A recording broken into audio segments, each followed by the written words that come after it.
뭐 고르셨어요? 심시경 박사님.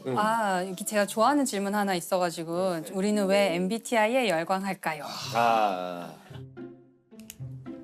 MBTI 해보셨습니까? 남의 작가한테 전화해서 다니엘 헨리는 따로 인연하고 탄다고 하고 퍼스트로 예약해. 신입 아르바이트생을 채용할 때 MBTI를 물어본대요. 손님을 많이 접대해야 되고 이러면 아이가 내향적인 이겨야 사람보다 되고, 외향적인 사람이 이겨야 좋잖아요. 되고, 네. MBTI라는 게 사람의 성격의 특성을 좀 그래서 나눠본 거죠. 분류해 본 그렇죠, 거죠. 그렇죠, 뭐 그렇죠. 내향적이냐 외향적이냐, 그다음에 좀 계획을 세우는 걸 좋아하냐, 즉흥적이냐, 현실적이냐, 뭐 이런 식의 그 카테고리를 나누는 건데 이게 과하게 하는 일이거든요. 관찰하고 분류해보고 이런 건데 천문학자가 쓰신 별자리들이라는 책이 있는데 거기 보면 은하도 생긴 거의 특성에 따라서 이제 여러 가지 알파벳 기호로 분류를 하는데 은하의 MBTI 같은 것이다라고 표현을 하시거든요. 근데 거기 보면 형태가 조금 비슷하니까 네. 나선인 것 같기도 하고 그 나선인데 막대가 달려있기도 하고 이게 카테고리를 정할 수 없는 경우도 네, 있거든요. 근데 MBTI도 그래요, 사실은. 내가 맞아요. 애매할 때가 외향적이냐 많아요. 내향적이냐가 사실 정할 수 없는 어떤 건데 때좀 심리 상태에 따라 좀 다르기도 하던데 저도. 그걸로 사람을 속단하는 거는 되게 나쁜 일인 것 같아요. 네네. 맞아요. 근데 쟤 그럴 수도 있구나. 쟤 나랑 좀 달라서 그렇구나라고 이해할 수 있는 거예요. 회식 자리에 가면 재밌긴 하지만 집에 오면 너무 힘들어. 딱 저예요. 근데 애들은 막 야 또 모이자 이러면 너무 힘들잖아요. 근데 나는 I여서 그랬고 걔네들은 E여서 그랬구나. 괜찮구나. 그래서 그런 면에서 상대방을 좀 이해하는데 쓸 수도 있는 것 같아요. 다름을 인정할 수 있는 다름을. 되게 뜻밖이네요. 저는 심채경 박사님이 MBTI 극혐이에요. 이러실 줄 알았는데. MBTI 너무 재밌어요. 요 말투. 사람들을 갖는 거거든요. 근데 사실 되게 고대에서부터 내려오는 어떻게 보면 별자리가 있잖아요. 또 네. 그렇죠. 천문학자분들은 별자리에 대해서 어떻게 생각하세요? 믿으세요, 진짜? 그렇게 믿진 않는데 조금은 평가할 만도 하다고 생각해요. 왜요? 이 별자리는 1년 중에 내가 어느 계절에 태어났냐를 얘기하는 거잖아요. 그렇죠. 네. 그러면 예전에는 계절에 따라서 먹는 것과 영양 상태, 운동 상태가 크게 달랐잖아요. 네. 문명이 그렇죠, 그렇죠. 있기 전에는. 그러면 태아가 영양분을 제일 많이 먹어야 할 시기에 그때가 식량이 별로 보릿고기였다 없었다. 치면. 예, 겨울이었거나 뭐 초봄이었거나 이러면 그 시기에 발달해야 되는 기관이 조금 약하거나 그럴 수 있잖아요. 그건 뭐 우리 이제 후생학적인 거니까요. 그렇죠. 그 기질에 영향을 미칠 수도 있죠. 그것도 그렇고 태어날 때 환경도 중요한데 네. 보통 봄에 태어난 사람들이 태어나자마자 주변에 꽃가루가 많아서 꽃가루 알러지가 많이 생겨요. 그러니까 꽃가루를 적으로 인식하기가 쉬운데 별자리가 의미가 있다면 네, 의미가 유일하게 있다면. 이런 태어나는 어떤 시기를 결정해 줄 수 있는 거라서 특히 그 2회 때 이야기했던 자아란 무엇인가. 그거 근데 그게 자아란 무엇인가의 결론이 있었나요? 뭐 하다가 기억이 안 나는데 그게 명확한 결론은 없었던 것. 잘하는 게 없을 수도 있다. 뭐 이런 잘 식으로. 정리 안 된다는 얘기였겠죠. 맞아요. 네? 고무손 실험. 실험 이렇게 맞아요. 펜트구나. 아까 두 분이 말씀하셨는데 대학원생이 되려는 애들한테 너희가 이걸 할 수 있는지 네. 좋아하는지 자기를 아는 문제잖아요. 맞아요. 예. 근데 이게 맞아요. 철학적으로는 굉장히 어려운 문제거든요. 자기란 무엇인가? 지금 이제 직업을 선택해야 되는 사람들에게는 이 문제가 굉장히 어려운 문제예요. 맞아요. 그러니까 맨날 물어보거든요. 네 가슴 떨리는 일을 해라. 그렇지. 네가 좋아하는 일을 해야만 한다. 근데 굉장히 어려운 도전이에요. 네. 나라는 것이 있나. 그러니까 왜냐하면 나라는 것이 자꾸 바뀌거든요. 인간은 자꾸 변하기 때문에 이 변하는 자아 중에 어떤 게 나냐. 실제로 과학적으로도 그러니까 나라는 개념이 있잖아요. 네.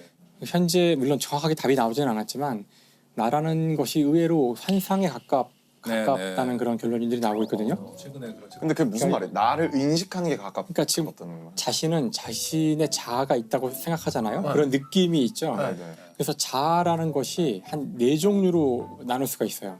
근데 하나는 1인칭 자아라고 해서 그건 내가 세상을 볼 때 지금 눈으로 보고 있는데 내 느낌상으로는 두 눈의 사이 요 한 가운데 안으로 한 2, 3cm 안쪽에 누군가 있는 것 같잖아. 자아예요 그게. 느낌은 그런 있어요. 느낌, 이 안에. 내가 보는 것 때문에 그런 건데 내가 느끼는 온갖 감각들이 거기에 총체적으로 모여서 하나의 어떤 실체, 나라는 실체가 있는 것 같다는 느낌, 이게 1인칭 자아거든요. 그러니까 그런 게 실제로 있는지 따져봐야 되는데 그게 그렇지 않을 수 있어요.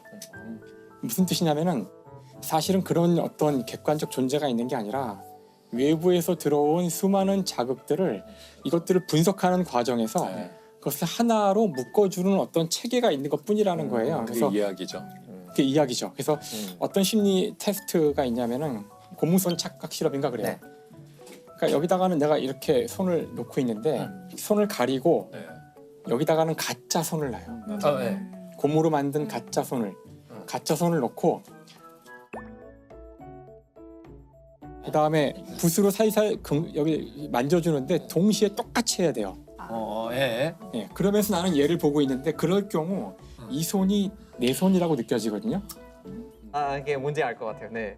집중하셨나요? 네. 이거는 이거는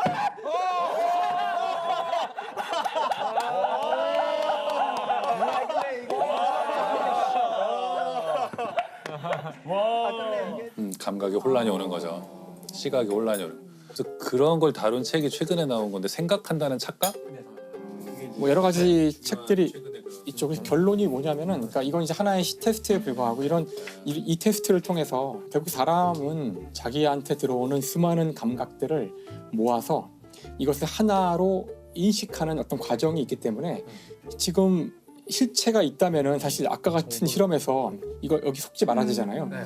근데 그걸 속는다는 거예요. 이게 내 거라고 착각을 하거나 뇌 일부에 문제가 생기면 심지어는 오른손을 보고도 이게 자기 손이 아니라고 주장한다던가 그러니까 이런 것들을 보면 사실 자아라는 어떤 개념이 상당히 모호한 개념이라 자아나 영혼이나 이런 것들은 현대 과학의 입장에서 봤을 때에는 그런 환상에 불과한 것을 실제라고 내가 믿을 때 생기는 어떤 이야기네요. 네. 이야기네요. 계속 이제 자아도. 자기 자아상이라고 말하는 이야기를 만들어가는 나는 이런 걸 좋아하고 나는 이런 일을 겪었고 나는 이런 것이 나의 꿈이야라고 하는 것인데 그래서 그때 중요한 질문은 그 진화론적으로 왜 우리는 이렇게 통합된 자아라는 개념이 만들어져야 했을까? 그런 자아가 반드시 필요했을까? 근데 여기서 아직 답이 나오지는 않았지만 그 많은 그 과학자들의 생각은 사실 인간의 이런 의식의 목적은 자아를 이렇게 이해하고 알려고 만들어진 건 아니거든요. 그렇죠. 이 녀석의 목적은 우리 몸을 통제를 하기 위한 거예요. 자원을 효율적으로 우리 배분하고 몸을 이렇게 움직이기 위해서 네. 어떻게 하는 것이 가장 좋으냐는 건데 우리가 기계를 만들 때도 그렇고 로봇을 만들 때도 그렇고 심지어 사람들을 조직하거나 군대가 운영될 때도 그렇고 그것을 운영할 때 가장 중요한 것은 최고 사령부가 있어야 돼요. CPU가 있어야 돼요. 센트럴 타워가 있어야 돼요.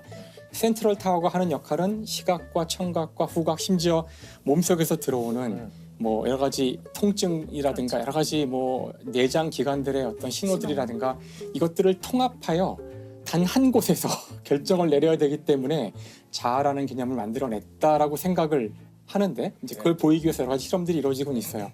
그러니까 사실 아까 네. 그 내가 누구인가 네. 아니 더 정확히는 내가 무엇인가라는 질문을 했을 때 현대 과학은 나라는 것이 의외로 실체가 없는 것인지도 모른다는 이야기를 해주고 있어요. 근데 차라리 만약에 정말 자아가 만약에 현대과학의 입장에서 없는 거라면 전 되게 속 시원할 것 같아요. 약간 그냥 나도 그냥 이 복합적인 그런 그렇죠. 유기물일 뿐이지. 그거를 잘 통솔해서 잘 관리해서 잘 이끌어가는 것이 그 자아를 잘 사랑하는 길인 것 같아요.